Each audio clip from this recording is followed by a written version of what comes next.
Pasamos ahora a nuestra última ponencia del día. Esta ponencia se titula Modelo Estado-Espacio para estimar la tasa de contagio de COVID bajo y sin restricción de movilidad. Esta conferencia va a estar a cargo del profesor Diego Lemus.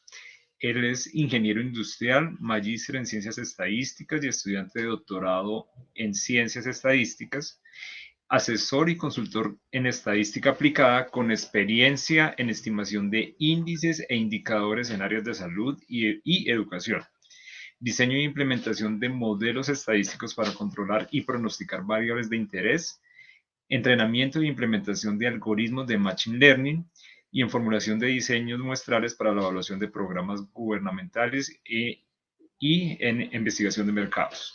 Damos la bienvenida al profesor Diego Lemus.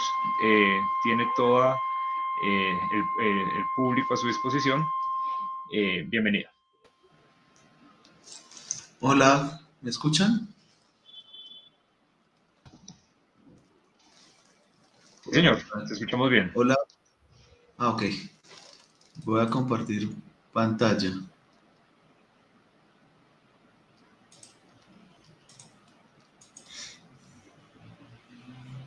¿Están viendo?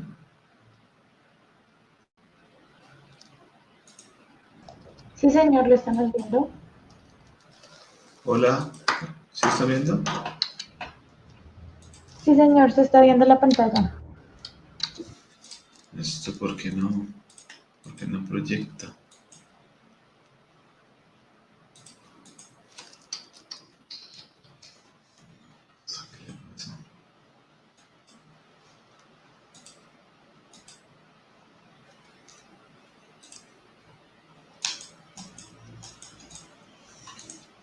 No entiendo por qué no proyecta esto en pantalla completa.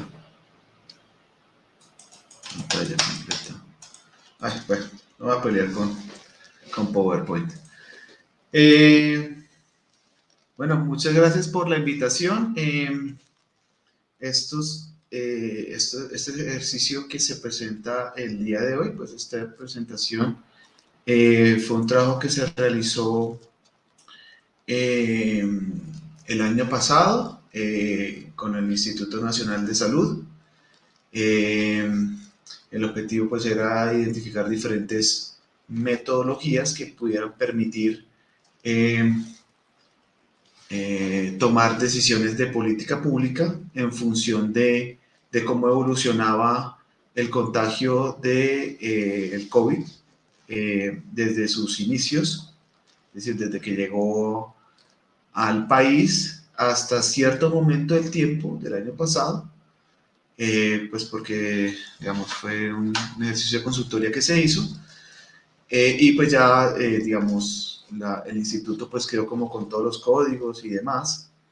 Eso sí no se los puedo compartir porque pues es propiedad del instituto, pero bueno, pues digamos que la metodología y la explicación de una de las propuestas, porque pues hay varios modelos que quedaron en su momento funcionando en el Instituto Nacional de Salud, fue utilizar los modelos de estado-espacio con el fin de poder estimar una familia de indicadores pues como asociados a la tasa de contagio a nivel subnacional, es decir, digamos, adicional a lo que mencioné, bueno, digamos que cambié un poquito el título de la presentación,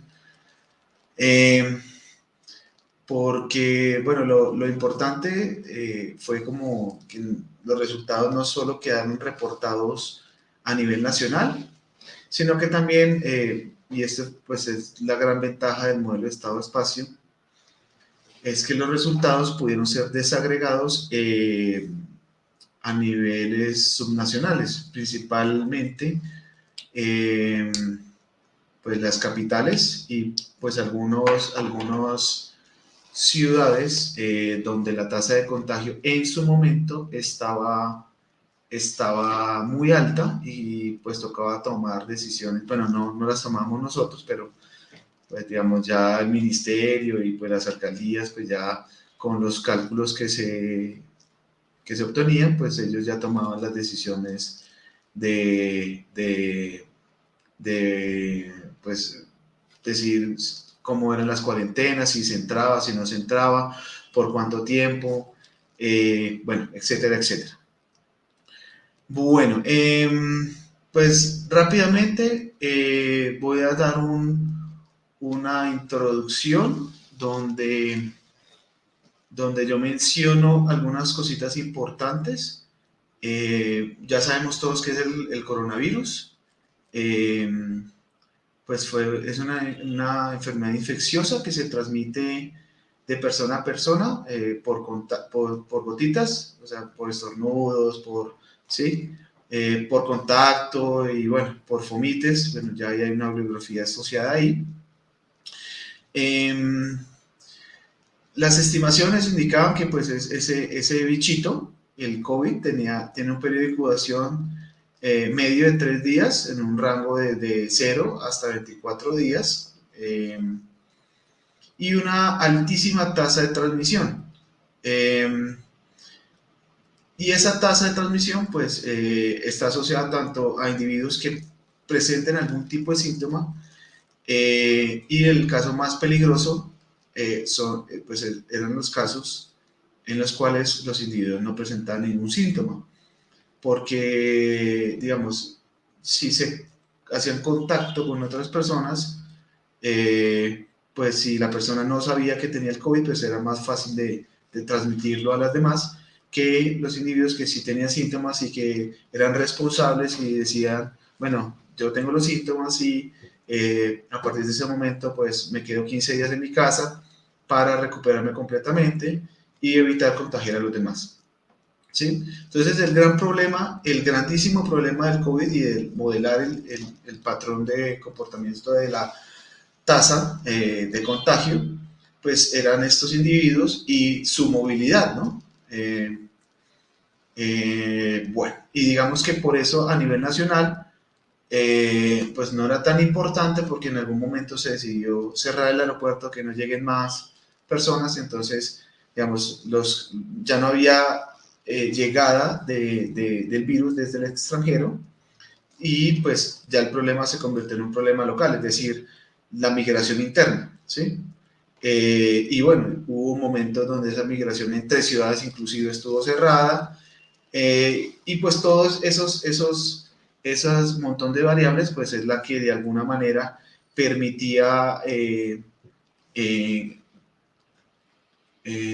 de alguna manera tener algún efecto en la tasa de reproducción del virus. Listo, entonces esa tasa efectiva de reproducción pues fue una de las herramientas principales de política pública que fueron empleadas pues como para manejar esa información. Entonces, básicamente esta medida tiene una gran importancia porque durante un periodo de incubación e infección, que voy a explicar un poco más adelante, al inicio se consideraba solo el periodo de infección, luego incubación e infección, pues permite determinar cuántas personas son susceptibles de ser contagiadas por una persona que ya está enferma, ¿sí? Entonces, si una persona ya está enferma, esa persona a cuántas personas me puede contagiar si tengo contacto con ellas. Perdón, hablando de COVID me da estornudadera, qué pena. Listo, entonces, debido al gran potencial que tiene este bichito, eh, varios gobiernos, incluido el de Colombia, pues emplearon esta medida, esta tacita, para modular las restricciones de movilidad de las personas. Dame entrada, no entiendo.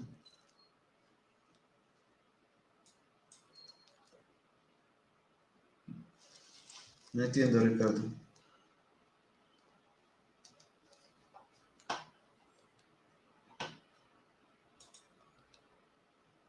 ¿Así?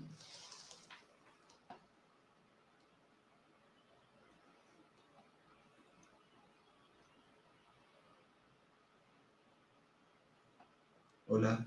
Diego, no, es un poquito la letra, que está muy pequeña, entonces a ver si hay forma de que se amplíe un poco la diapositiva.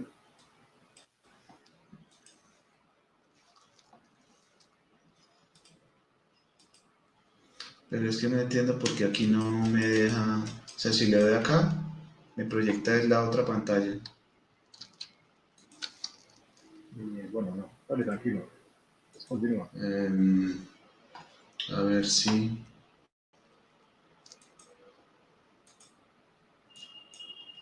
a ver,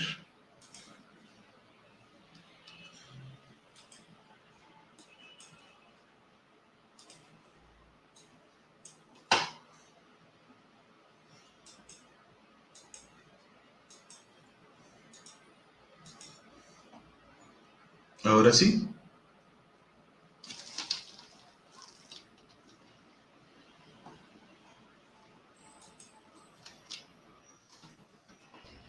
Sí, señor. Ricardo, ahora sí. Sí, señor, ya se ve bien. Ok. Es que pena, es que no sé por qué lo está proyectando en la segunda pantalla y no en la pantalla principal. Bueno, mi ignorancia en eso es atrevida.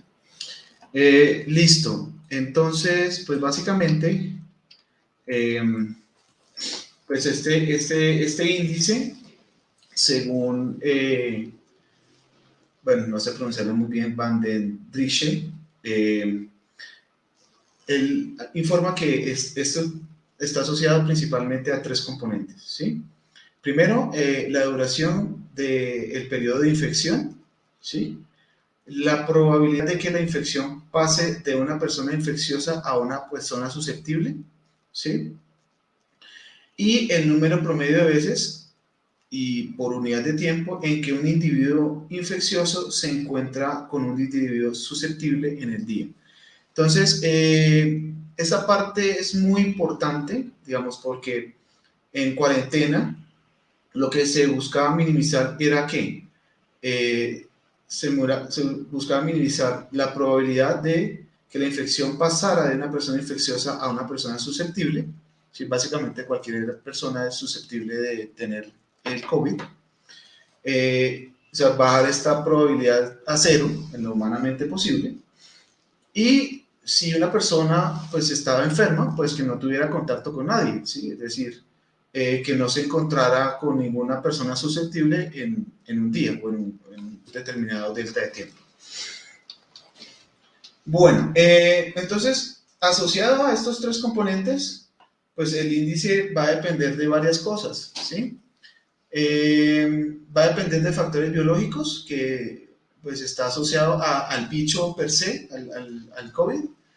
El primero, pues, es el tiempo que la persona es infecciosa, o sea, digamos, durante un periodo la persona, pues, incuba la enfermedad y tiene un periodo donde después de esa incubación, pues, usted ya es capaz de transmitir la enfermedad y eso va a transcurrir durante cierto momento, cierto delta de tiempo, ¿cierto?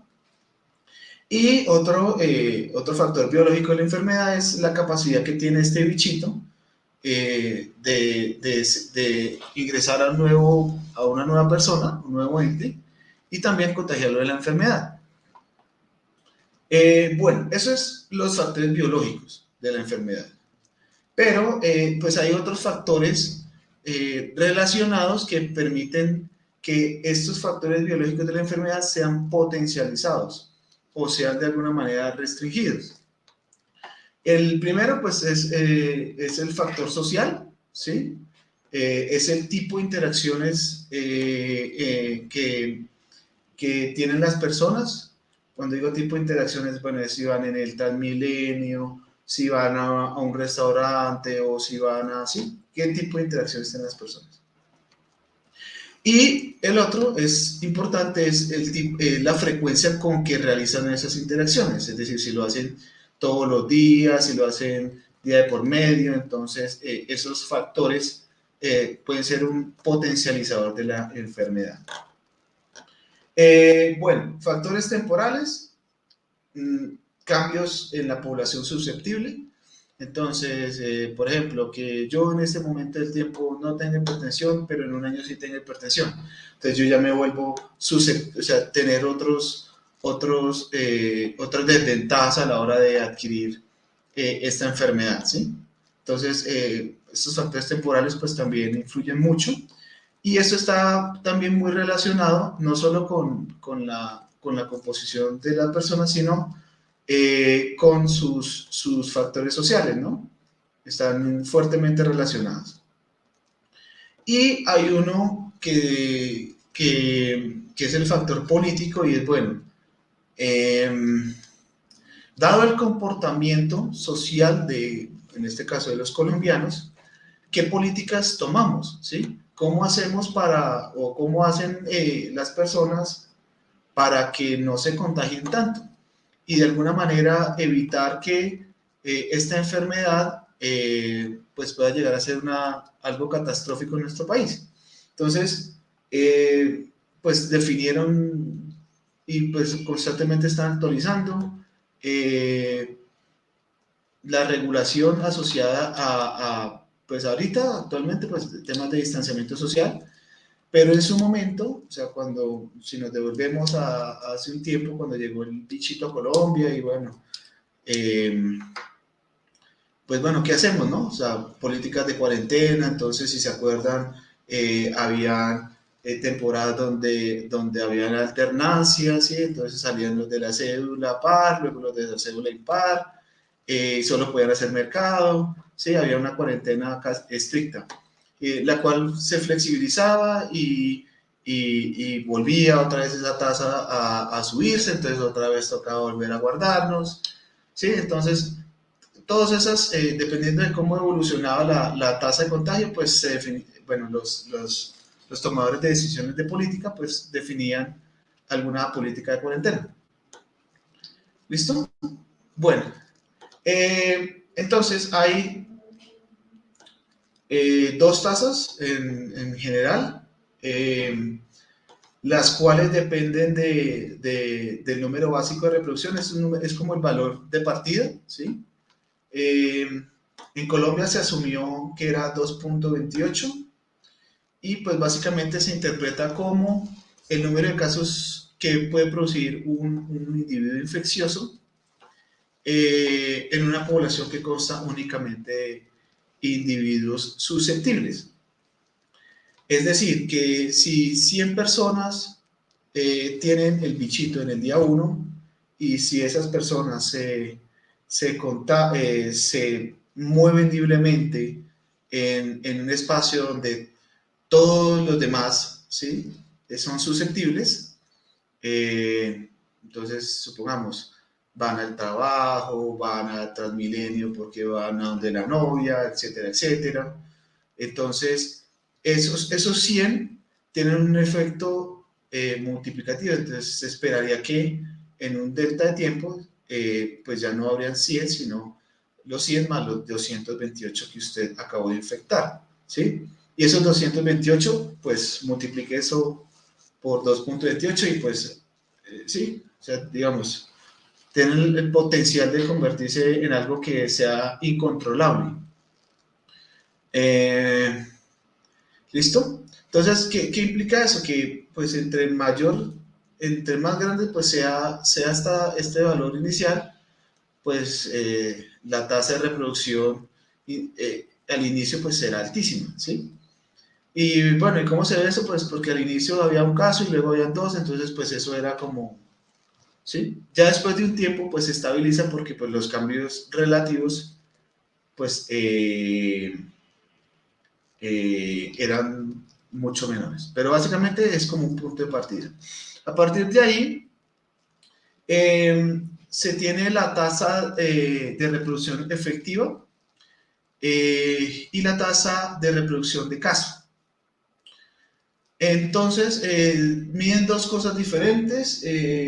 La que generalmente observaban es el RT, o sea, la que se representa, pero pues internamente también se tenía el RT caso y eso pues está muy fuertemente asociado pues a la disposición, a a nuevas disposiciones de clínicas y, bueno, de capacidad hospitalaria. Entonces, en la que nos vamos a enfocar un poco más es en RT.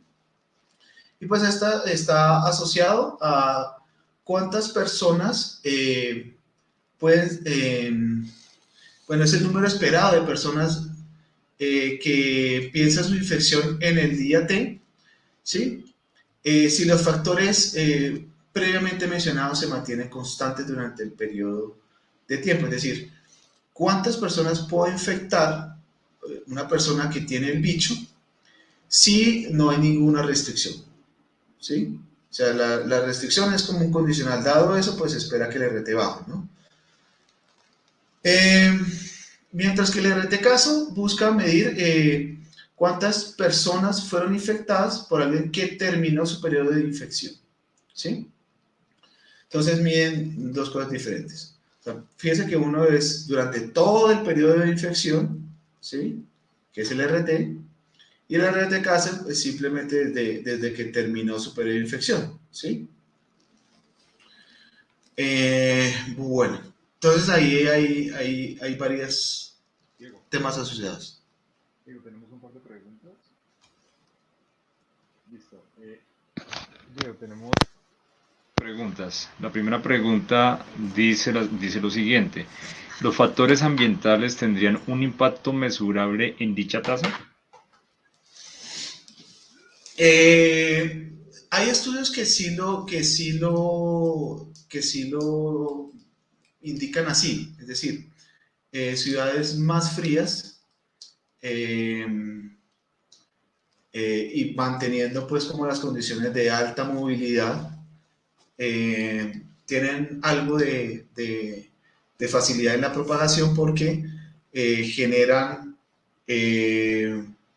una mayor, por ejemplo, es más fácil que una persona en Bogotá estornude que una persona en Neiva, con 44 grados centígrados, donde no se mueve una hoja, porque no hay brisa, estornude, ¿sí? Entonces digamos que en climas más fríos tiene como cierto efecto, pero no es tan así impresionante como los que acabo de mencionar. O sea, sí tiene algo, pero está mucho más asociado a la movilidad de las personas. O sea, este bicho es solo movilidad, Ok, independiente si estoy en clima frío o caliente, igual. Yo podría mostrar, de hecho puse ahí de ejemplo en los gráficos que voy a mostrar un poquito más adelante, que la tasa en Bogotá y en Cali, o sea, tiene la misma forma, a pesar de que Bogotá hace frío y Cali pues es más calientico, es más cálido, ¿sí? No caliente del otro planeta, sino pues, cálido. Es un clima mucho más soleado que Bogotá. ¿Alguna otra pregunta? sí, claro que sí. Dos preguntas más. La primera pregunta es, ¿cómo se pueden incluir las diferentes variantes del virus COVID en los modelos ML? Eso, digamos, eso está asociado a los factores biológicos del bichito, ¿sí? Básicamente eso lo que hace es cambiar los parámetros, que voy a mencionar un poquito más adelante, sobre las distribuciones que se toman como a priori y en el proceso de evolución del bicho, ¿sí? Pero ahí toca hacer es como estudios de, bueno, cuánto es el RT inicial de ese bicho, cuánto es el periodo de incubación, ¿sí? Pues digamos que estos variantes delta, bueno, y todos los que salgan de ahorita en adelante, está asociado es a que el bicho, por ejemplo, ya, no sé, no he vuelto a leer mucho del tema, pero digamos, ya el tiempo de incubación pasa de 0 a 24 a 0 a 12 con un pico en 1. Entonces ya, pues, pucha, ¿sí? Este bicho es mucho más hostil que el bichito con el que se inició, ¿sí? Esto está asociado como a temas de las personas que se encuentran la primera variante. Cuando se encuentran esa variante, pues hacen estudios de esa nueva variante, cómo se está comportando respecto a las anteriores. Y eso es lo que uno alimentaría en el modelo. Listo, ¿sí? excelente, Diego. Y la última pregunta, en los modelos que planteas, ¿cómo influyen las cuarentenas o las restricciones de movilidad? Ya voy para allá, Listo, ya voy Diego. para allá, denme en 5, ya voy para allá. Eso entra a través de la matriz de varianzas covarianzas. eh, y básicamente, como es una función, como es un método recursivo, entonces en el método recursivo uno puede limitar las distribuciones y decir, bueno, en este momento hubo cuarentena, entonces se espera que la tasa de contagio, pues el valor esperado, pues espera que disminuya, ¿no? Eh, o si está a la alza, si uno ve que está a la alza, entonces toca poner una política para evitar la movilidad y pues uno ve que cada vez que se implementa cualquiera de estas políticas, la función del RT caía. Entonces, eso se ve, bueno, digamos, eso se vio más adelante cuando se dejaba, por ejemplo, salir a las personas y habían puentes. Entonces, en los puentes se reportaban 0 casos, porque la gente estaba de paseo. Y cuando llegaban del paseo, ahí sí se enfermaban. Entonces llegaban y la tasa para la nebulosa. Entonces tocaba otra vez mirar qué estrategias se implementaban. Eh, sí, digamos, eso entra en una función que ahorita voy a explicar un poquito más adelante. Y voy a avanzar un poquito más rápido eh, porque me estoy quedando sin tiempo. Bueno, entonces acá hay una diferencia entre el número de casos reportados, ¿sí? Y el número de casos reales. Número de casos reportados, ¿se acuerdan que decían, ay, si usted tiene cualquier síntoma de gripa, repórtelo? ¿Por qué? Porque toca hacerle el examen para saber si usted tiene COVID, ¿sí? Entonces el número de reportes era mucho más grande que el número de casos de COVID. Y lo otro que tocaba hacer, ajustar era, bueno, si la persona tenía el COVID, ¿sí? Y se tomó el examen tal día y lo reportó tal día, entonces esta persona realmente cuánto se contagió, dado el periodo pues como de incubación que tenía ese bicho que nosotros analizamos en ese momento de tiempo, ¿no? Las variantes delta pues ya y demás pues ya son temas que debe estar trabajando el Instituto Nacional de Salud en este momento, ¿sí? Entonces, eso es una cosa importante que se tiene que tener en cuenta. Entonces, una cosa es cuántos reportes había si la persona resultaba con COVID, se le preguntaba, bueno, ¿y usted cuándo comenzó a sentir, cuándo se comenzó a sentir malito? ¿Sí? Entonces, ese trade-off entre toda esa información permitía actualizar la información que se reportaba en el sistema para saber esa persona cuándo fue cuándo posiblemente, porque pues pues no, eso es la palabra de Dios, o sea, en algún momento él se contagió y posiblemente en tal fecha esta persona comenzó, o sea, se contagió. Y a partir de tal fecha comenzó a contagiar, etcétera, etcétera. Entonces, por eso el modelo tenía que ser adaptativo, ¿sí? ¿Por qué? Porque dependiendo de lo que reportaban y de las fechas y como al inicio a usted le tomaban el examen de COVID hoy y se le entregaban el resultado como una semana después, entonces pues tocaba pues hacer unos ajustes actuariales ahí para que los resultados tuvieran sentido. Bueno, entonces básicamente el modelo inicial con el que se partió y con el que se trabajó a nivel nacional es el modelo bayesiano que voy a explicar ahorita. Es un modelo dinámico y el modelo de estado-espacio es una modificación del bayesiano. Ya vamos a ver cómo funciona esta modificación.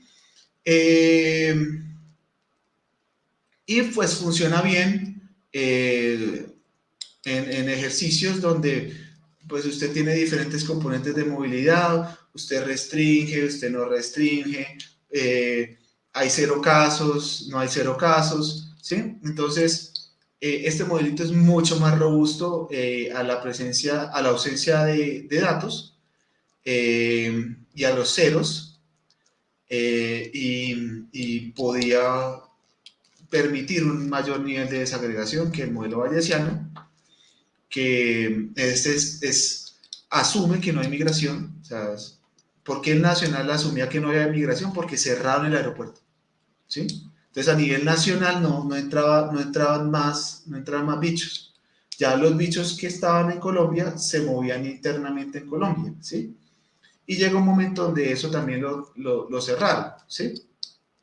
Lo otro es que depende pues usted debe tener un buen número de datos para que el modelo converja. Entonces, por eso el nacional era, pues, como la acumulación de todos los casos, pues permitía que el modelo ajustara. En las regiones, no tanto, ¿sí? Porque en las regiones, como les decía, a veces no se reportaban casos. Entonces, ese modelo bayesiano fallaba. ¿Listo? Entonces, este ejercicio permite hacer, o sea, se hizo muchas cosas. O sea, cuarentena por semana, cuarentena por 15 días, cuarentena por un mes, todas las artendancias que se les ocurra. Entonces, todos esos ejercicios se realizaron vía simulación, eh, a través de la inclusión de una variable latente asociada al patrón de movilidad interno, ¿no? Entonces, para Bogotá, dentro de Bogotá, no entre Bogotá y Medellín, o sea, solo dentro de Bogotá. Medellín, los movimientos de Medellín, Cali, los movimientos de Cali, etcétera, etcétera, ¿sí? Bueno, esas fueron las condiciones iniciales como de esos modelos. Entonces acá reporto, por ejemplo, acá está el Amazonía y Llanos, porque pues tocaba a veces agrupar regiones para tener una interpretación como adecuada. Entonces, acá, por ejemplo, se puso un umbral para ver si las personas, o sea, un umbral de movilidad, o sea, como cuarentena, y si habían picos por ahí, era que pues ya había como alguito de movilidad, y pues eso está muy asociado a cómo se comportaba el RT. Bueno, pues básicamente eso en términos generales. Entonces rápidamente voy a explicar el modelo bayesiano para entrar en materia. Nosotros tenemos una función que es INT, que es el número de individuos infecciosos en un momento de tiempo. ¿Listo? Entonces yo tengo 1000 personas infecciosas. ¿Sí? ¿Cuál es el valor esperado o ecuación de renovación? ¿Sí? Porque ecuación de renovación es que, bueno, si yo parto de un momento t y si yo me desplazo tau unidades en el tiempo hacia atrás, ¿sí? Aquí está tau unidades del tiempo hacia atrás. ¿Cuántas personas tenía infectadas en tau menos t para lograr el número de individuos infecciosos en ese momento del tiempo? ¿Sí? Y pues acá tenemos un factor de ajuste que es beta de t, beta de t tau, que ahorita voy a hablar un poquito más de este factor de ajuste. Bueno, todo esto está condicionado a la historia, es decir, esto está condicionado, esto es una serie de tiempo. Digamos, no se presenta la notación en su estilo estricto es una notación súper estricta, porque la notación se podía volver bastante engorrosa y nos quedamos más tiempo aquí explicando. Sin embargo, pues hago explícito que esto está condicionado al tiempo, ¿sí? Y esto es una serie de tiempo, básicamente. Listo. Entonces, hola. Diego, tenemos una pregunta. Nos hacen la siguiente cuestión. Dicen que si se hizo un estudio de la carga viral. No te escuché, Ricardo. Te Está quedaste está en bloqueado. pantalla, está en pantalla. Se hizo un estudio de la carga viral. Nosotros no. O sea, eso lo hacía otra parte del instituto. A nosotros simplemente nos llegaba cuántos casos reportados, cuántos casos reales, ¿sí? Fechas y con eso nosotros hacemos la estimación. Pero, digamos, esos cálculos internos sí los hizo otro equipo de trabajo del instituto. Entonces, sí, pero no lo hice yo. Entonces, no te sabría explicar cómo funciona. Eh, Bueno, es que pues como nadie conocía nada del bicho, entonces tocaba tener varios frentes y pues digamos, eso es más de experticia de biólogos que de un ingeniero como yo. Entonces sí, me corchaste con esa pregunta. Bueno, entonces, lo importante acá es que ese factor de ajuste tiene una descomposición multiplicativa, una que depende exclusivamente del tiempo, que se llama phi-d-t, es como un proceso autorregresivo, ¿sí? Es como un proceso autorregresivo, el cual pues está asociado a todas las características asociadas y que pueden influenciar eh, la tasa de reproducción. Entonces fíjense que por aquí nosotros nos podíamos meter, ¿sí? En phi-d-t, para meter estructuras que permitieran restringir la movilidad de las personas, ¿sí? Entonces por aquí está la compa del palo. ¿Por qué? Porque el otro componente, W sub t, pues está asociado netamente al comportamiento biológico de la enfermedad. WDT se conoce como el intervalo serial de la enfermedad y define una probabilidad. ¿Cuál probabilidad? La que transcurran tau unidades de tiempo para que una persona se vuelva infecciosa, ¿sí? Dado que fue infectada por una primera, ¿sí?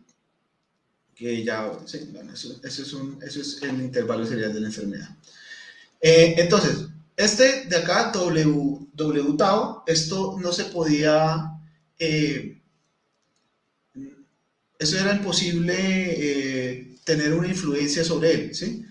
Porque no había vacuna, no se conocía nada del bicho, entonces esto era, pues no había nada. Pues salían cosas, ¿no? Como que tome moringa y vainas así, pero pues digamos, eso nunca tuvo un estudio formal, ¿no? O bueno, no sé si ahorita lo tengo. Entonces, en su momento no había. Entonces, lo que nosotros atacamos, el problema lo atacamos por phi-d-t, ¿sí? Bueno, entonces, perdón. Entonces, de un paper que de Bolinga y Teunis, pues ellos derivaron que el número de personas que pueden ser infectadas por individuo, pues simplemente es phi-d-t, o sea, eso está asociado a la movilidad, ¿sí o no? Entonces, básicamente, pues al combinar las ecuaciones, ¿sí? Digamos que después del desarrollo que los autores hicieron, determinaron que esa tasa de contagio pues, es el valor esperado de INT más la suma de el intervalo serial de la enfermedad multiplicado pues, por cuántos infectados había en el momento T menos tau, ¿sí? Y pues básicamente eso era, pues dice que tau de 1 hasta infinito, pues obviamente eso está acotado dependiendo a el número de días que se tenía, ¿no? Entonces eso se iba actualizando día a día, entonces por eso es que esto cambiaba día a día, ¿listo? En función de tau. Este tau, ya vamos a ver más adelante qué es. Este tau es uno de los rezagos que uno definía y dependiendo del proceso, si era de incubación e infección o si era de solamente incubación, habían unos rezagos diferentes para cada uno.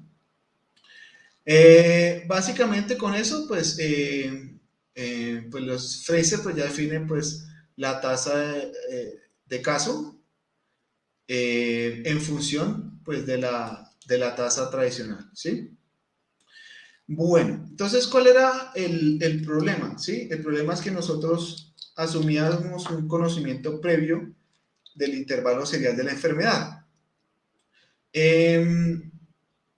¿Cómo se hizo al inicio cuando acá no había información? Pues se asumió el conocimiento de los papers que llegaban del extranjero, ¿sí? Mientras acá se hacía el estudio de cómo se comportaba la enfermedad. ¿Listo? Entonces al inicio pues tocó utilizar parámetros del extranjero, ya después se actualizaron. Eso se actualizó dependiendo pues como del periodo de tiempo en el que nos encontramos de la pandemia, con el fin de calibrar ese valor esperado. ¿Listo? Calibrar no era echarle machete, sino, bueno, dado el conocimiento empírico que tenemos de cómo se comporta nuestro bicho bajo movilidad o bajo restricciones de movilidad, pues nosotros ajustamos, o bueno, el RT se ajustaba de forma automática en respuesta a esos cambios exógenos. Bueno, entonces para el caso bayesiano, pues para el modelo bayesiano tradicional, el nacional, y del cual partimos para desagregar en los casos subnacionales, ¿sí? Pues definimos sin pérdida general, sin pérdida de generalidad, que este proceso, esta suma, desde t igual 1 hasta w, hasta un momento del tiempo particular, que eso sería una distribución Poisson, que dependía de qué, de la tasa de contagio y de cómo evolucionaba la tasa de contagio respecto a los que tenían potencial de contagiar. ¿Sí? Bueno, la ventana del tiempo, pues, como les decía, eso dependía, o sea, a veces eran semanales, mensuales, ¿sí? Con el fin de calibrar la distribución a priori del modelo bayesiano, ¿sí? Entonces, digamos, por aquí decirles como que, no, es que desde el inicio fue tal, no, o sea, eso fue evolucionando en el tiempo. Y pues se asume una distribución a priori para la tasa RT como una gama, ¿sí? Entonces tenemos, ahí tenemos una ecuación recursiva que voy a explicar más adelante y donde uno pues alimentaba al otro, ¿sí? Entonces se estimaba gamma por acá, con el RT por acá, el RT se enchufaba acá y pues se obtenía acá y a partir de eso pues entraba pues el proceso recursivo. ¿Cuáles son las ventajas de este modelo? Que este modelo pues era muy fácil en términos generales calcular los intervalos seriales. El problema es que esos cálculos generaban problemas conceptuales en la estimación del RT. O sea, recuerden que el intervalo serial es omega tau. Entonces, los problemas conceptuales fueron atacados a través de los modelos de estado-espacio. Es decir, por ejemplo, dependiendo pues como el caso, cuando había, por ejemplo, 0 casos reportados, el modelo bayesiano fallaba y sacaba unas estimaciones muy raras de la tasa de contagio, ¿sí? Los cuales pues ya el modelo de estado-espacio solucionó. Entonces por eso es que el modelo bayesiano se dejó para la parte nacional y para la parte subnacional solo se trabajaron los modelos de estado-espacio. Entonces, ¿qué hace el modelo de estado-espacio? Básicamente lo que hace es redefinir las ecuaciones que mencioné previamente para el modelo bayesiano, del 1 al 6, o sea, la ecuación de renovación, el factor de ajuste, la tasa de contagio caso, todas esas fueron redefinidas a través de este modelito. ¿Con qué fin? Con el fin de garantizar que W sub tau, o sea, el intervalo serial, dependiera únicamente de los componentes biológicos de la enfermedad, ¿sí? Recuerden que les mencioné previamente que uno esperaba, ¿sí? Uno esperaba que esto de acá fuera a características de la persona, de la sociedad, ¿sí? Como de cómo es el comportamiento de la sociedad, y este de acá estuviera netamente asociado al comportamiento biológico. Con el modelo bayesiano, este de acá estaba correlacionado con este de acá, entonces no se sabía bien, para algunos casos, cuánto era realmente el aporte del componente biológico y cuánto era el aporte de otras fuentes. Bueno, entonces, básicamente se definió una función de probabilidad, ¿sí? Se llama F-inc, INC, porque está asociado al periodo de incubación de la enfermedad. O sea, a mí me llegó el bicho, cuánto tiempo lo incubé hasta que yo me vuelvo una persona que soy capaz de infectar a otro, ¿sí? Y F-inf es la probabilidad de, bueno, ya si yo estoy contagiado, si yo ya estoy en mi etapa infecciosa, ¿cuál es la probabilidad de que yo sea infeccioso durante ciertos periodos? ¿Sí? Yo puedo durar siendo infeccioso una semana, 2 semanas, 3 semanas, bueno, sí. Eso depende, pues, como también de la persona. Y pues las F mayúsculas, aquí me faltó la F mayúscula de esta, pues son las probabilidades acumuladas, ¿sí? Bueno. Listo. Entonces, bajo estas modificaciones, obtenemos una relación entre el potencial del número de infectados y el potencial de infección de las personas que fueron infectadas en el pasado. Entonces, en el lado izquierdo, ¿sí? Está el potencial que tiene el número de infectados, ¿sí? El día de hoy, fíjense que es en el momento T, cuántos lo están incubando, y en T más tau, pues va a ser el potencial que va a tener de número de infectados, ¿sí? Mientras que en el lado derecho, pues va a ser el potencial de infección de las personas que fueron infectadas en el pasado. Y por eso aparece aquí T menos tau. Entonces, T es el momento donde comparo. Entonces, básicamente es cuántos puedo infectar de aquí en adelante, dado que el potencial de infección viene condicionado al pasado, ¿no? Entonces, esta ecuación es la ecuación recursiva asociada al modelo de espacio-estado, es la ecuación de renovación, ¿sí? Y pues de aquí, pues, digamos, hay muchas versiones y ya les van a mencionar cuál fue la que se empleó, ¿listo? Bueno, al combinar las ecuaciones y mediante alguna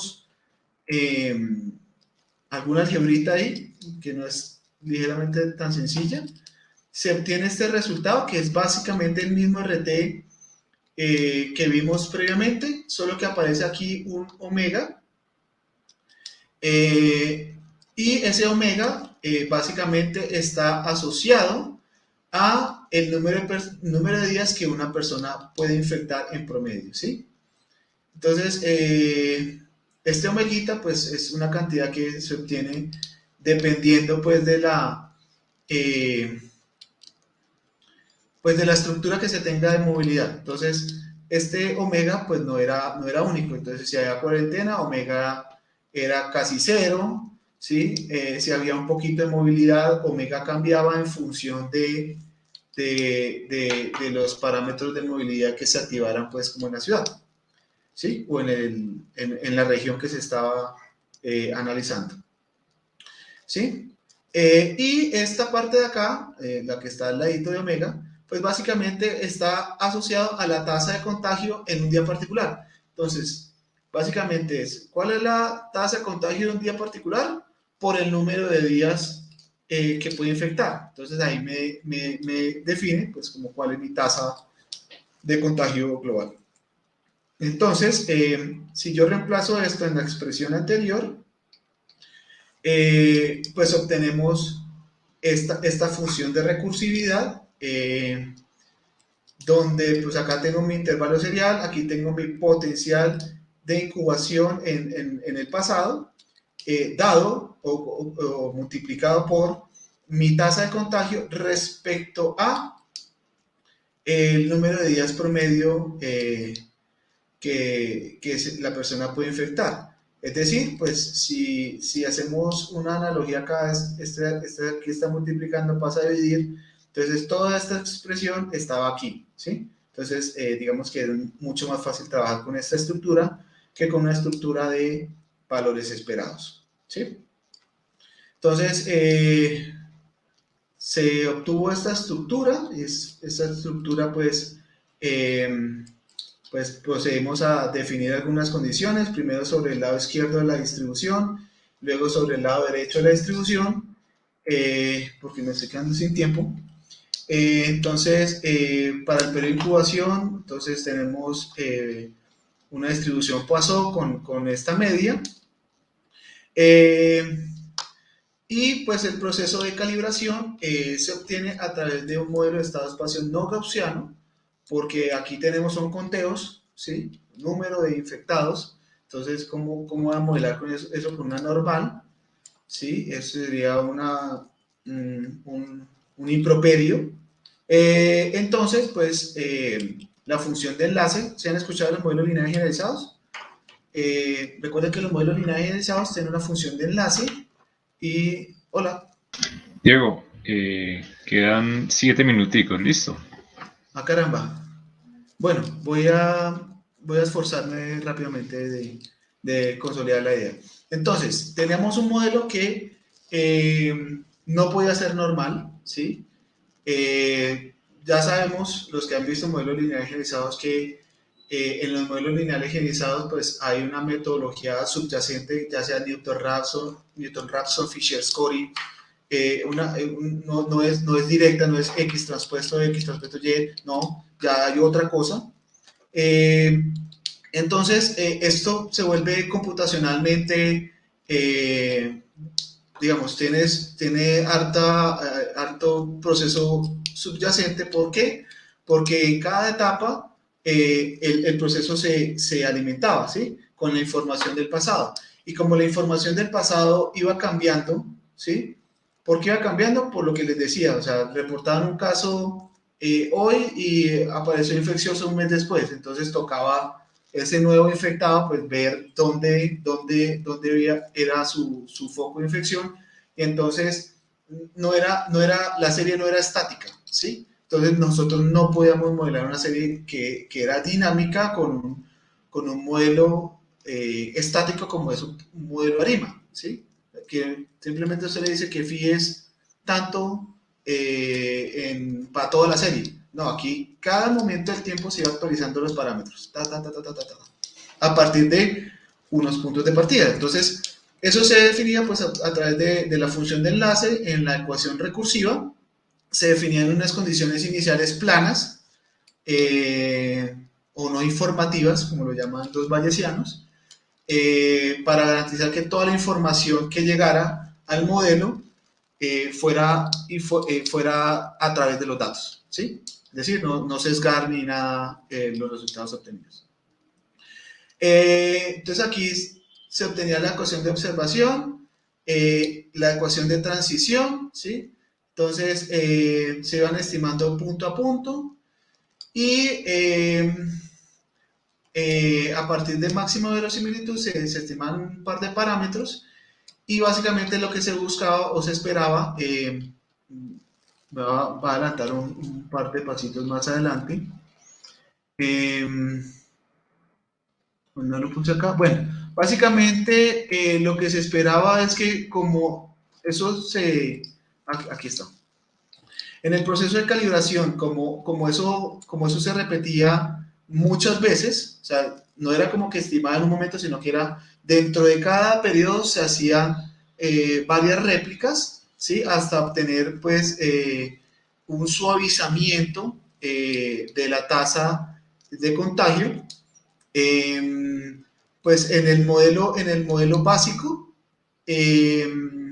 pues lo que se esperaba es que por convergencia de la ley de los grandes números, pues el proceso de calibración llegara hacia el proceso definitivo, lo cual pues era algo que no se podía sostener en el tiempo. Entonces por eso se propuso un ajuste al proceso de calibración. Este ajuste, nótese que es no lineal y que pues está condicionado a las ventanas sobre las cuales yo me estoy moviendo, ¿sí? Entonces, pues al final usted va a obtener un valor que es óptimo, ¿sí? Un argumento que minimiza esta función de costo o función de pérdida cuadrática. Y con ese valorcito que usted obtenía, pues digamos que bajo condiciones de regularidad, nosotros podemos demostrar que esta función de pérdida en el momento inicial respecto al óptimo, pues va a seguir una distribución G cuadrado con T grados de libertad. Entonces, básicamente, lo que hacíamos en el proceso de suavizamiento, pues es definir una probabilidad alta, ¿sí? O sea, una confianza alta, 95, 99%, para elegir este alfa óptimo en esta ecuación recursiva. Listo. Entonces, las ventajas es que el modelo de Poisson general pues permite múltiples funciones de distribución, pero pues computacionalmente era súper intensivo, se requería, o sea, esto está programado en paralelo y literalmente se demoraba, con 7 procesadores se demoraba toda una noche, ¿sí? Y pues era importante eso porque bueno, no, de hecho más de una noche, se demoraba casi que un día, y pues era muy importante generar resultados rápidos porque como estamos en tanta incertidumbre, todos decían, pero ¿por qué no sale la información del instituto? Tiene que salir a las 8 de la mañana, yo de tronar el relampagué. Entonces, por eso tocó hacer una mixtura Poisson exponencial a través de una parte asociada al periodo de incubación y otra al periodo de infección. Y bueno, básicamente la carga computacional al hacer esa descomposición se redujo notablemente, porque ya no necesitábamos de las propiedades de asintóticas para garantizar que el algoritmo pues tuviera convergencia. Bueno, me queda un minuto. Pues si tienen alguna duda adicional, pues yo dejo las diapositivas, me pueden escribir y pues yo les puedo comentar como con más calmita. Entonces acá les explico, pues aquí lo que expongo fue hasta el 1 de agosto del 2020. Hola Ricardo, ¿se me acabó el tiempo? Sí, Diego, pues... regáleme un minuto. Claro que sí, para que cierres. Bueno, aquí están los parámetros. Nuevamente les recuerdo, esto es hasta el 1 de agosto. Esto no sé por qué me quedó acá. Bueno, se me quedó un grafiquito acá. Se me quedó Amazonía y Llanos.